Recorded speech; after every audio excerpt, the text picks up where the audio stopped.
우리 오늘 부활의 주님, 우리의 산 소망이라는 제목으로 고린도전서 15장 말씀으로 함께 은혜를 나누려고 합니다. 우리가 설교를 시작하기에 앞서서 이렇게 물으실 겁니다.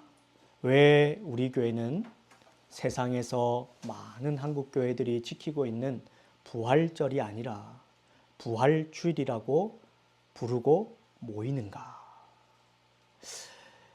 부활절. 여러분, 이 말 자체가 사실은 이교도의 영향이 짙습니다.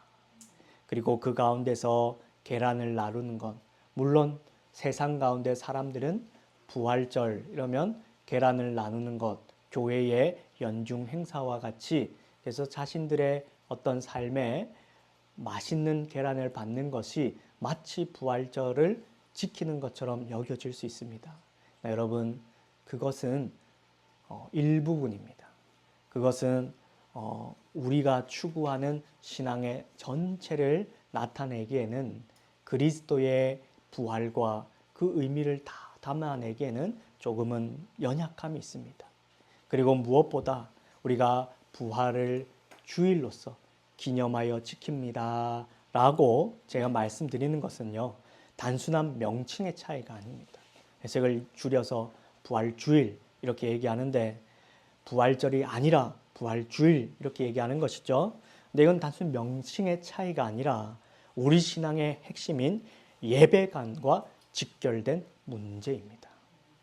교회사를 살펴보게 되면 많은 교회들이요, 이 부활절을 앞두고 사순절, 그리고 고난주간, 부활절 이런 순서로 지키게 되는데, 이런 사순절과 또 성탄절을 앞두고 있는 대림절, 또 부활절을 이후에 뭘 또 지킵니까? 40일 후에는 성령 강림절, 이런 절기들을 마구마구 지키죠. 그러면서 교회력을 지키는 것이 마치 신앙의 순례의 길인 것처럼 소개하게 됩니다. 아주 복잡하죠. 그렇게 절기 문화가 꼽히게 됩니다. 그러나 여러분, 여기에는요, 조심해야 될 것들입니다. 우리는요, 이러한 절기 중심의 신앙을 늘 경계해 왔습니다. 사순절, 이런 절기들은 종교개혁 당시에 가장 먼저 비성경적이다고 비판을 받아왔고, 그것은요, 금욕주의와 또 공로주의적인 색채가 강하였기 때문에 칼빈과 여러 우리의 종교개혁자들은 그것을 속히 개혁하고 비판하고 그것을 예배에서 제외시키기를 결정하였습니다. 이처럼 우리 신앙의 선배들은요, 단호하게 거절해 왔던 것입니다. 그런데 오늘날 한국교회에 자꾸만 사순절을 지킵니다. 여러분, 이런 사순절은요, 인간의 본성을 어그러뜨립니다. 그래서 성을 더럽다 취급하고, 또 먹는 것과 입는 것과 이런 의식주의 생활을요, 자꾸만 성도들의 삶을 아주 수준이 낮고 더러운 것으로 취급하면서 금욕주의로 앞세우게 됩니다. 그러면서 교회를 섬기고 봉사하는 것만 거룩한처럼 그렇게 이야기하는 것이죠. 그러면서 사제들이, 여러분, 로마 가톨릭의 교회관은 교황과 사제들을 중심한 교회관입니다. 성도를 평신도라고 구별하면서 그들을 교회로 넣지 않습니다. 이게 우리와 가장 결정적인 교회론의 차이예요. 우리는 뭐예요? 목사를 구별하지만 목사도 성도요, 평신도도 성도요. 그래서 전체가 성도로서 교회를 이루게 되는 것입니다. 그런데 이런 급을 나누니까 계급적이 되니까 어떻게 돼요? 성도들의 삶을 아주 수준 낮고 그들의 결혼도 음란하고 더러운 것이라고 취급하면서요, 그들의 삶을 억압하게 되는 것입니다. 그러면서 이 40일 동안 대략 사순절을 지키면서 어떻게 합니까? 그들이 아주 억압받는 것입니다. 그러고서 고난주간도요, 예수님의 십자가에 죽으시기 전까지의 일주일의 삶을 많이 묵상하고 있는데, 여러분, 우리가 사도신경에 예수님의 십자가만 고백합니까? 예수님의 성육신부터 이 땅에서의 율법 아래에 거하심부터 그가 십자가 다 전체를 그리스도의 고난이라고 말하지 않습니까? 이미 거기에서 물론 그리스도의 십자가를 믿어야, 십자가에 달려 죽으신 그 고난의 하이라이트를 믿어야 구원받죠. 그런데 성경 전체와는 조금 거리가 멀다는 것입니다. 그리스도의 고난을 자꾸만 축소되고, 자꾸만 감정적으로, 자꾸만 이미지로, 자꾸만 우리의 생각으로 몰아가는 경향이 있다는 것입니다. 그러니까 이들이 사순절로 억압받죠. 이런 고난 가운데 그들의 감정이 건드려져죠. 그러다가 어떻게 돼요? 이것이 한순간에 부활절을 기념하여서 폭발하게 되는데, 이런 로마 카톨릭의 색채가 강한 나라들의 문화가 뭡니까? 페스티벌입니다. 그러니까 그들이 그 전까지는 아주 강하게 억압받으면서 수준 낮고 아주 힘든 일을 살다가 견디다가 이들이요, 그 하루가 갑자기 그들에게 막혀져 있던 것들을 탁 열어버리니까 어떻게 돼요? 폭발하게 되는 것입니다. 부활절을 중심으로 해서 페스티벌이라고 하는 걸 통해서 아주 질서 없고 아주 음란하고 세속적인 방향에서 그들의 마음껏 그 본성의 욕구를 표출하는 방식의 삶들이 무질서하고 무절제함으로 나타나는 것입니다.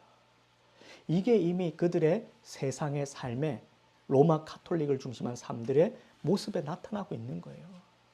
그러나 우리는 그런 방식의 절기 중심이 아닙니다. 우리는 언제나 우리의 개혁주의 예배의 핵심은요, 주일 중심의 공예배에 있습니다. 주일 중심의 공예배라고요. 우리는 특정 절기에만 신앙을 고양시키는 것이 아니라 매 주일 가운데 부활의 주님을 기념하는 것입니다. 그리고 그 부활이 나의 신앙이요, 나에게도 허락하신 일임을 날마다 깨닫는 것입니다.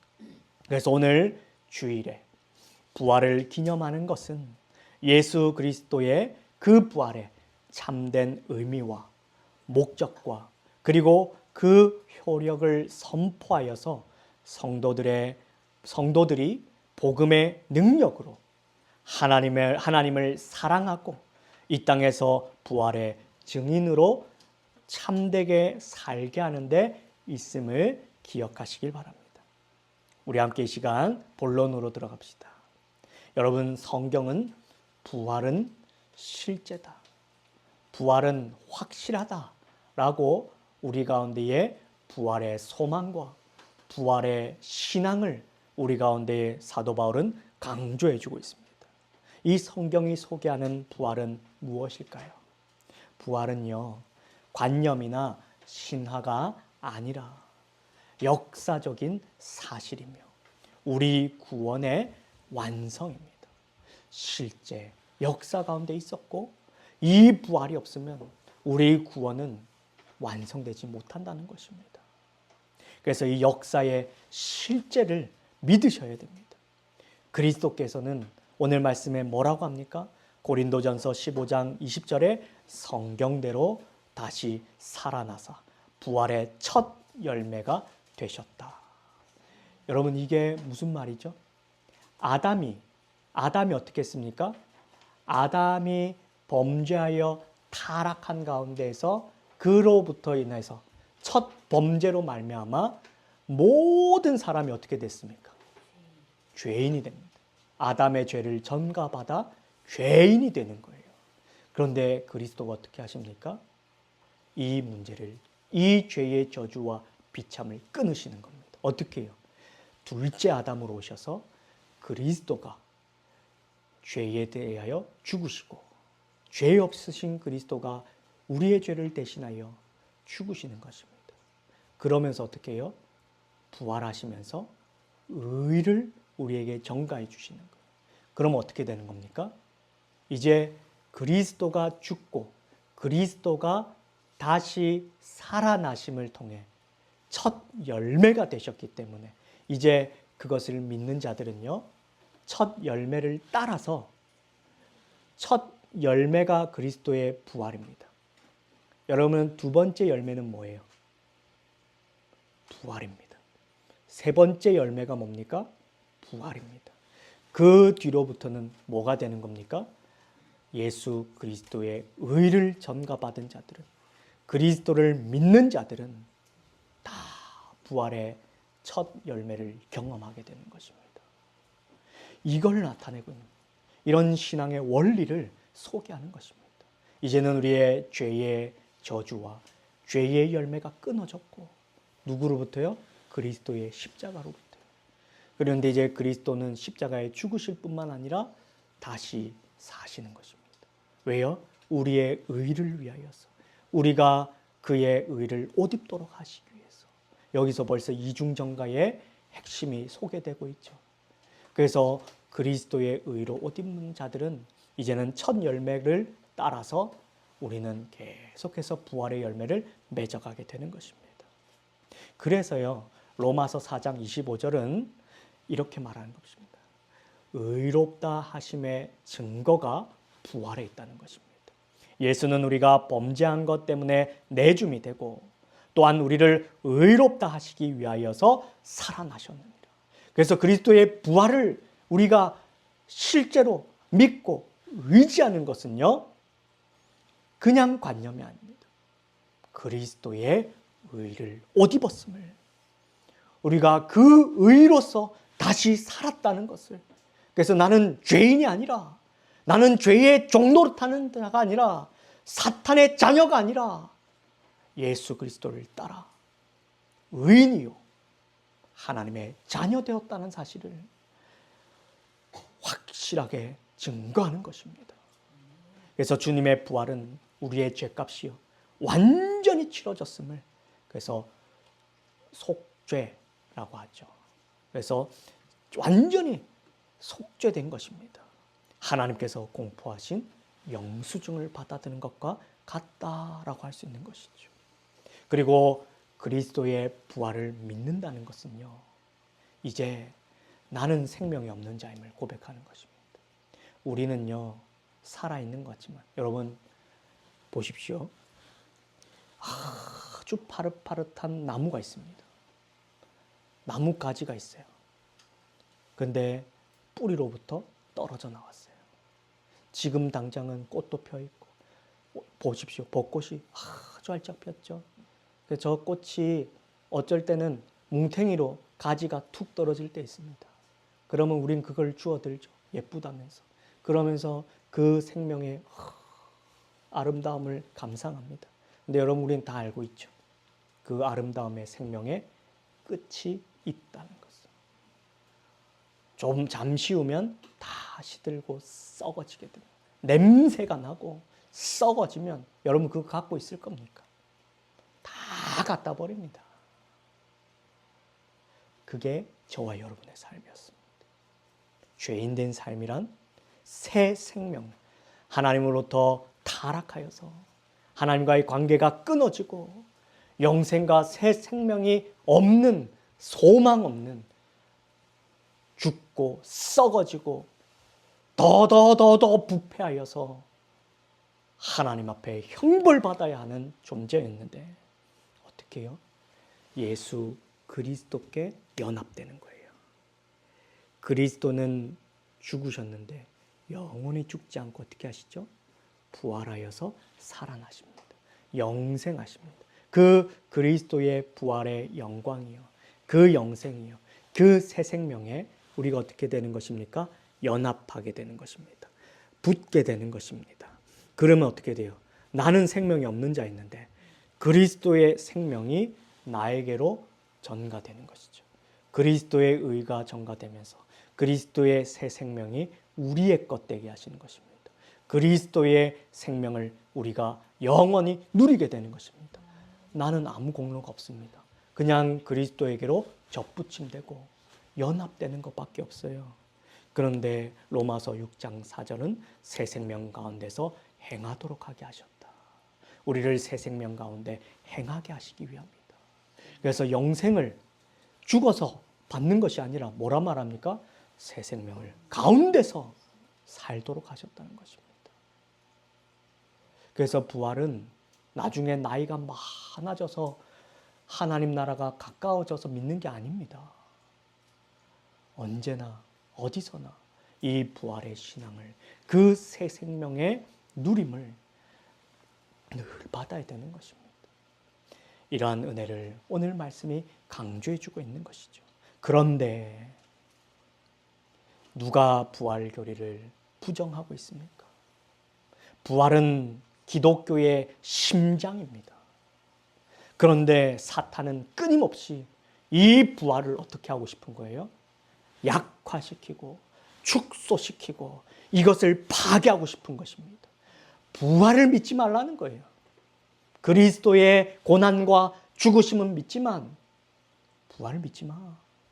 그거 그냥 중요하지 않아. 그러면 어떻게 돼요? 우리의 신앙의 삶이요, 완전히 망가집니다.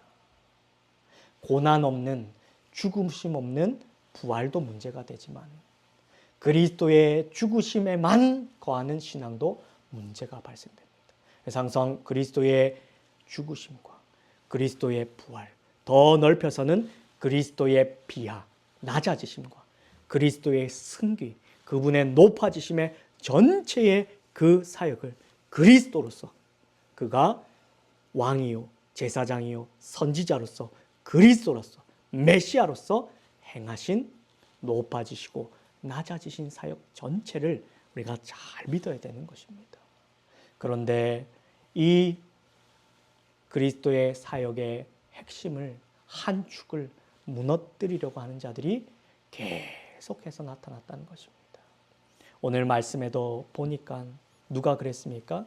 당시에 사두개인이라고 하는 유대교의 사두개인들이 그랬습니다. 부활도 천사도 영도 없다라고 이렇게 얘기했고요.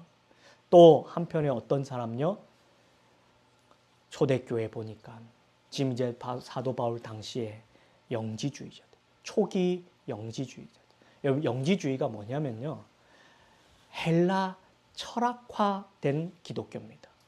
그러니까 이게 헬라 철학이, 헬라 사상이 세상의 인본주의적인 관념과 지식이요, 성경 가운데 들어오게 되는 것입니다. 교회 가운데에 침투하면서 결합되면서 이교화된 거예요, 기독교가. 그게 초기 영지주의인데, 그들은 뭐라고 생각했냐면 육체는 더럽다라고 얘기했어요. 그러니까 아주 이원론적이었어요. 사람의 몸을 영혼과 몸으로 구성된다라고 이제 믿었는데, 영혼은 영원하고 좋은 것, 육체는 썩어지고 더러운 것, 천한 것, 낮은 것이라고 본 것입니다. 그런데 육체의 부활을 주장하니까 몸이 다시 사는 것을 이야기하죠. 그리스도께서 영혼만 사신 게 아니라 어떻게 말합니까? 그리스도께서 새로운 신령한 몸을 가지시고 부활하셨다라고 성경은 분명하게 얘기하고 있거든요. 그런데 이거에 못마땅한 것입니다. 그들의 사상 때문에. 그러면서 그리스도의 부활을 영적으로만 믿었던 거예요. 실제를 거절한 것입니다. 그런데 이러한 것을 그대로 이어받는 자들이 오늘날 누가 있습니까? 자유주의 신학자들입니다. 그들 역시도 부활을 제자들의 마음속에서 일어난 주관적인 사건이다, 이런 신비를요, 자꾸만 어떻게 해요? 중요하지 않은 것처럼 얘기합니다. 이해될 수 없고 믿어질 수 없잖아요. 그러니까 이런 기적들을 자꾸만 성경에서 빼려고 그러고, 그 사실을 왜곡시키려고 그러고, 축소시키려고 그러고, 자꾸만 세속 철학의 관념들을 넣어가지고 복음의 교리를, 구원의 복음의 핵심을 망가뜨리려고 하는 것입니다. 그때나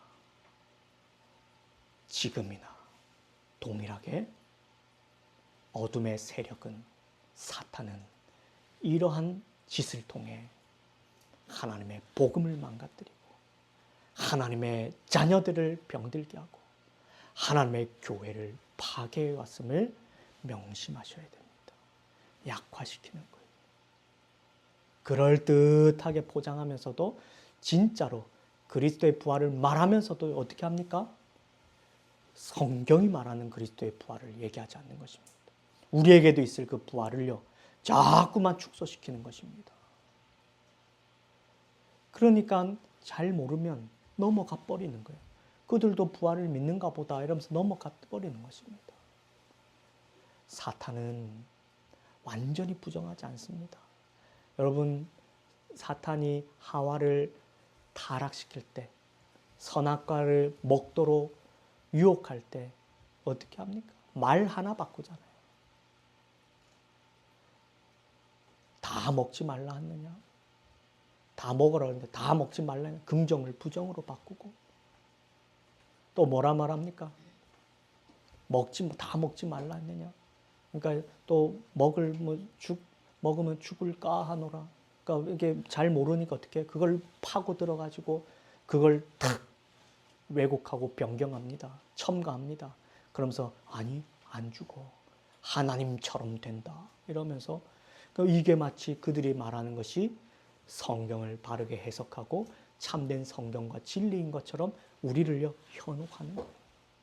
그럴 때 우리는 이 성경에 강조하는 부활의 역사성과 실제 이 부활을 자꾸만 축소하고 왜곡하고 없애려고 하는 세력이 있었음을 다시 한번 기억하면서 우리는 부활절이 아니라 부활주일로서 이건 날마다 기념하는 겁니다. 왜 하루만 기념합니까? 그 좋은 거를. 왜 하루만 강조합니까? 왜 하루만 나가서 특별히 그리스도의 부활의 승리를 외칩니까? 날마다 전도함 가운데 있어야죠. 우리는 그럴 때 다시 한 번 더 하나님의 말씀 앞에 나오는 것입니다. 결국 이러한 세속적인 부활교리를 부정하는 세력들은요, 뭘 말하고 싶은 거예요? 부활을 믿지 않는 자들의 결론은요, 늘 하나입니다. 죽으면 끝이니 먹고 마시자. 그러니까 성도들한테 야, 그 돈 싸질러 가는 거 아니잖아.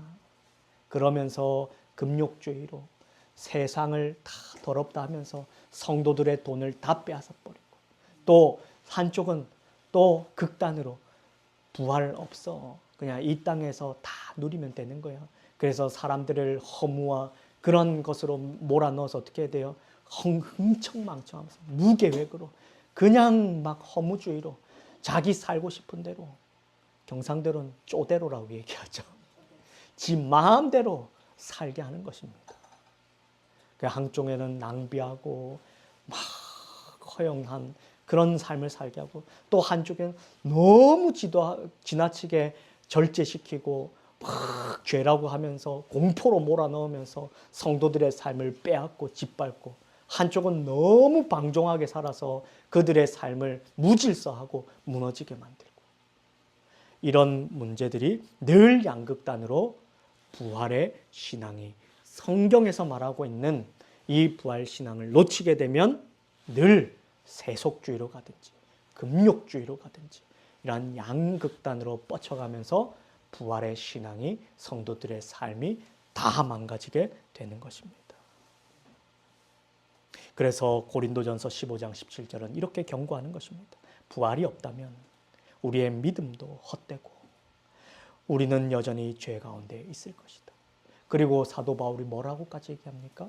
성도들의 삶이 가장 불쌍한 자가 될 것이다. 부활 신앙이 없으면요, 우리 삶이 가장 불쌍한, 가장 멍청한 삶이 되는 것입니다. 왜 그걸 우리 스스로 그렇게 만듭니까? 그럴 때 다시 한 번 더 부활의 그 기쁨과 감격과 그 교리를 든든히 붙잡으시길 바랍니다. 그러면 부활 신앙으로 사는 성도는 어떻게 살아야 합니까? 부활을 믿는 자의 삶의 태도는요, 근본적으로 다릅니다. 그것은요, 이것은 여러분 외우셔야 돼요. 죄로 죽음, 의로 삶. 죄, 죽음, 의로 삶. 여러분 항상 이 짝을 맞추셔야 돼요. 죄에 대해서는 날마다 죽는 것입니다. 그리고요, 의로 사는 것입니다. 영원히 날마다 죄를 죽여가는 것이에요. 그런데 이것만 하는 것이 아니라 내 공로와 내 자랑과 내 능력이 아니라 그리스도의 의로 옷 입혀져 가는 것. 그 영원한 빛난 광채에 그리스도의 부활의 영광이 우리에게 늘 있음을, 의롭다 하심을 받도록 여기도록 하시는 그 은혜를 마음에 새기는 것입니다. 그래서 하이델베르크 요리문답 45문도요. 부활의 효력은 우리로 하여금 새로운 삶으로 다시 살아나게 합니다. 여러분 하루하루가요. 때로는 지칠 수 있고 넘어질 수 있고 무너질 수 있습니다. 그런데 성도는 그 무너진 자리를 계속해서 탐닉하고 멈춰져 있고 거기에 엎어져 있는 자가 아닙니다. 어떻게 해요? 새로운 삶으로 다시 살아나게 하심에 있다. 하나님은 우리를 언제나 우리를 향해 의로운 손으로 뻗어 우리가 그 손을 붙들게 하십니다. 그리고 그리스도는 우리를 붙잡을 때 어떻게 잡습니까? 여러분 손을 잡을 때 예수님이 어떻게 우리의 손을 잡을까요? 손목을 잡아주십니다. 여러분 손을 잡는 것과 손목을 잡는 것은요 별거 아닌 것 같지만 차이가 큽니다. 여러분 손을 잡았어요. 내가 손을 놓으면 어떻게 돼요? 떨어집니다. 근데 여기 손목을 잡으면 어떻게 돼요? 나는 손을 놨어요. 그래서 저도 유은이를 위험한 데 갈 때는 손목을 잡습니다. 손목을 잡으면 자기가 막 하고 싶어도 되지 않아요. 놓쳐지지 않습니다. 여러분 이 은혜가 있는 것입니다. 그리스도께서 우리의 손목을 붙들고 우리도요. 그리스도의 손목을 잡아야 돼요. 그리스도를 탁 붙잡아서 의로 살아가는 날마다 부활로서 새롭게 살아가는 부활의 복음의 능력으로 살아가시는 저와 여러분 다 되시길 바랍니다. 이러한 부활의 소망이 있는 자들은요. 현실의 고난을 이기는 소망이 있습니다. 여러분 부활은 죽음을 정복한 사건입니다. 죄로부터 모든 죽음으로부터 뭐한 날이에요? 이기고 승리한 날입니다. 따라서 성도는 이 땅의 상실과 죽음 앞에 절망할 수 없습니다. 거기에 무너지면 안 돼요. 그 일에서 빨리 일어나야 됩니다. 우리 가운데 나쁜 일 생길 수 있습니다. 우리가 수요일 날 예배 가운데서 나누었죠. 아벨과 같은 사망에 이르는 정말 억울하고 기가 막힌 우리의 머리로 도저히 이해되지 않는 일들이 우리에게 있을 수 있습니다. 근데 여러분 그때 성도는요 망연자실에 있는 게 아닙니다. 절망으로 사는 것이 아닙니다. 믿음의 눈을 들어서 지금도 부활하셔서 보좌 우편에 앉아 계신 그리스도께로 우리의 시선을 고정하는 것입니다. 그러면서 그 부활이 나에게도 실제로 나타내 주실 것을. 그래서 그 소망으로 마치 에스더같이 내가 죽으면 죽으리이다. 이 부활신앙이죠. 내가 죽어도 천국 간다는 겁니다. 내가 갈 때는 더 좋은 것이라는 것입니다. 그러니까 담대하죠. 이 땅에 소망을 두고 마음을 두면요. 아이고, 하나님 좀 천천히. 제가 그랬어요. 제가 초등학교 때 결혼 한번 해보고 싶고 할아버지 할머니도 좀 돼보고 싶고 또 뭐 이것도 하고 싶고 저것도 하고 싶고 이렇게 초등학교 때 하고 싶은 게 많더라고요. 꿈이 좀 많았습니다. 그런데 주님이 오신다고 하는 그 마지막 종말을 딱 듣게 되니까 겁이 나는 거예요. 난 아직 젊은데 나는 세상에 아직까지 먹어보고 입어보고 해야 하고 누려보고 되고 경험해보고 하고 싶은 게 많은데 겁이 나. 그래서 기도를 뭐예요? 예수님 빨리 오시라고 기도 내놓고서 근데 예수님 가능하면 조금 천천히 오시고 내 결혼하고 나면 그때 오시면 안 됩니까? 주님 나중에 내가 그래도 내 할아버지 한번 돼보면 안 됩니까? 이런 기도를 어릴 때 했다니까요. 어릴 때. 이게 커서 하는 게 아니라 어릴 때부터 그런 기도를 했다고요. 근데 이게 지금 좋은 기도가 아니라 안 좋은 예를 얘기하는 겁니다. 그러니까 아이들은 이게 이해가 안 될 수 있죠. 연약하니까. 죽음이 두려워. 그게 뭔지 모르니까. 그런데 여러분, 우리가 그리스도가 모든 죄를 이기고 세상을 이기시고 부활하시는 거잖아요. 그러면서 더 좋은 곳으로 영원한 하나님의 나라로 가게 되잖아요. 이게 점점 부활 소망 가운데 깨달아지게 되는 것입니다. 오래 산다는 것, 영생한다는 것, 그 의미가 다른 것입니다. 이곳이 아니라 저곳에서 하나님의 나라에서 주님 존전 앞에서 그 보좌 앞에서 엎드려 영생을 우리가 소망하게 되는 것이죠. 그래서 아무리 힘든 일이 있어도요, 장차 우리는 더 좋은 것으로, 더 완전한 영광으로 가는 것이기 때문에 걱정할 필요가 있어요. 그러니까 이 땅에서 어떻게 해요? 실패하고 넘어져도요, 일어서면서 또 살아가고 또 사는 겁니다. 그러면 하나님 앞에 엎드리는 것이죠. 이 땅에서도 하나님의 통치와 하나님의 능력을 의지하여 살아가는 것이죠. 이런 삶을 살아가시는 저와 여러분 되시기를 바랍니다. 그리고 오늘 말씀을 보니까 15장 58절에 뭐라고 말합니까? 그러므로 내 사랑하는 형제들아 견실하며 흔들리지 말고 항상 주의 일에 더욱 힘쓰는 자들이 되라. 이는 너희 수고가 주 안에서 헛되지 않은 줄 이름이라. 아멘. 여러분, 우리가 여기에 사실 잘 넘어갑니다. 내가 예수님을 위해서, 내가 교회에서 헌금도 많이 하고, 내가 봉사도 많이 하고, 그동안 한평생을 교회 가운데 열심히 살았는데, 봉사도 하고, 밥도 짓고, 내가 얼마나 열심히 했는데, 근데요, 지금과 같이 세상이 막 변하잖아요. 어떤 사람은 갑자기 로또가 되고, 어떤 사람은 비트코인이 10년 전에 놔뒀던 그 뭐 30만 원에 샀는데 그게 지금 1억 가까이 하잖아요. 갑자기 큰 돈을 벌고, 어떤 사람은 뺀질뺀질거리고 주일 성도도 잘하지 않고 지 마음대로 신앙생활하고 살았는데 그 사람 보니까 좋은 집에 살고 외제차 타고 다니고 불신자들이 더 잘 살고 그들이 더 하나님의 일반 은총을 이 땅에서 마음껏 누리면서 좋은 거 먹고 좋은 거 보고, 이런 생각 해보신 적 없습니까? 그럴 때 내 신앙이 허무하다. 여러분, 이게 부활 신앙이 연약하면 이러한 허무주의에 빠지게 됩니다. 여러분, 우리가 부활하면요, 하나님의 새 하늘과 새 땅을 가게 되면 황금길과 우리가 상상할 수 없는 가장 값진 보석과 모든 존귀한 것으로 먹이시고 입히시고 우리의 것 되게 하십니다. 여러분, 그때 우리는 이렇게 이 땅의 것도 아름답죠. 좀 못 볼 수 있습니다. 근데 여러분, 부활하게 되면 차원이 다른 것으로 하나님이 경험하게 하십니다.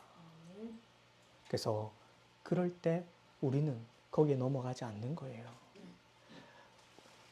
우리의 수고가 좀 못 살아도, 좀 궁핍해도, 좀 열심히 수고 봉사하니까 여러분 손이 아플 수도 있잖아요.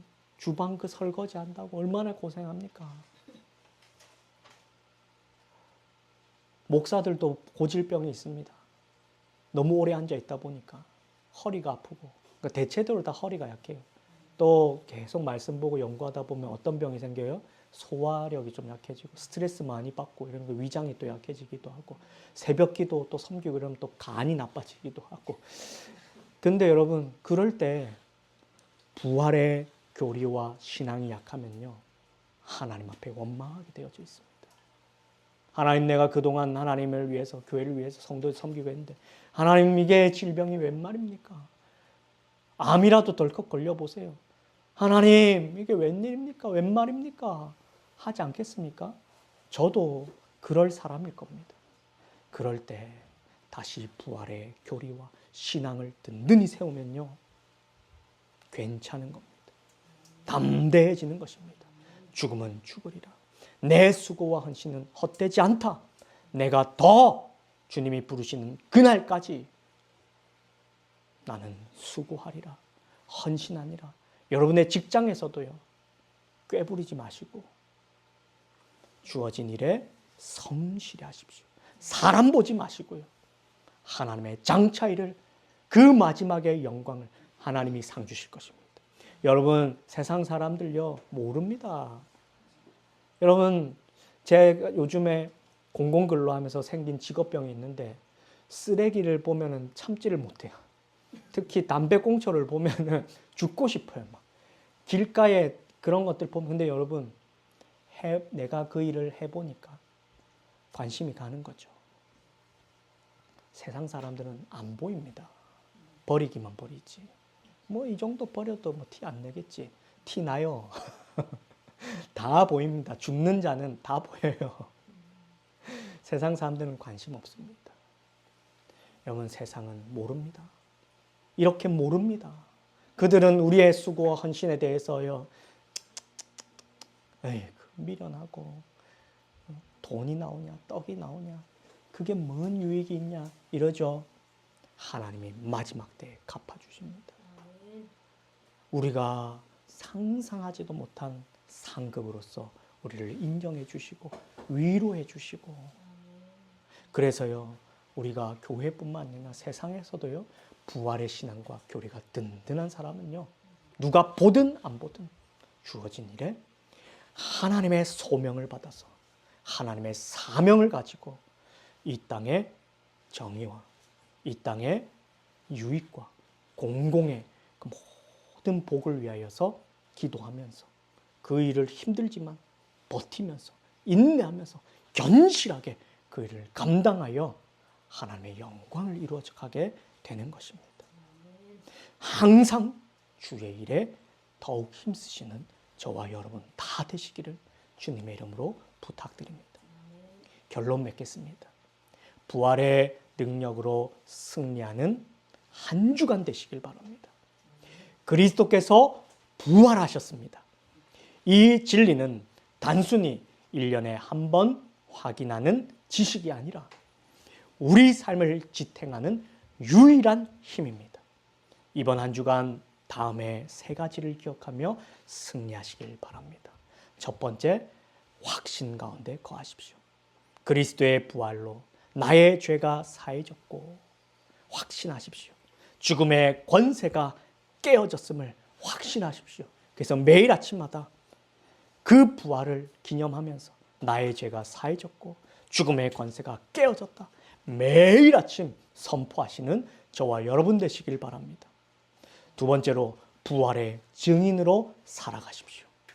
1년 입술의 고백뿐만 아니라 정직하고 성실한 삶을 통해서 그리스도께서 살아계심을 온 세상에 나타내시길 바랍니다. 세 번째로, 영원한 가치를 따라 걸어가십시오. 여러분, 영원함을 사모하시길 바랍니다. 부활이 있기에 우리의 수고는 결코 헛되지 않습니다.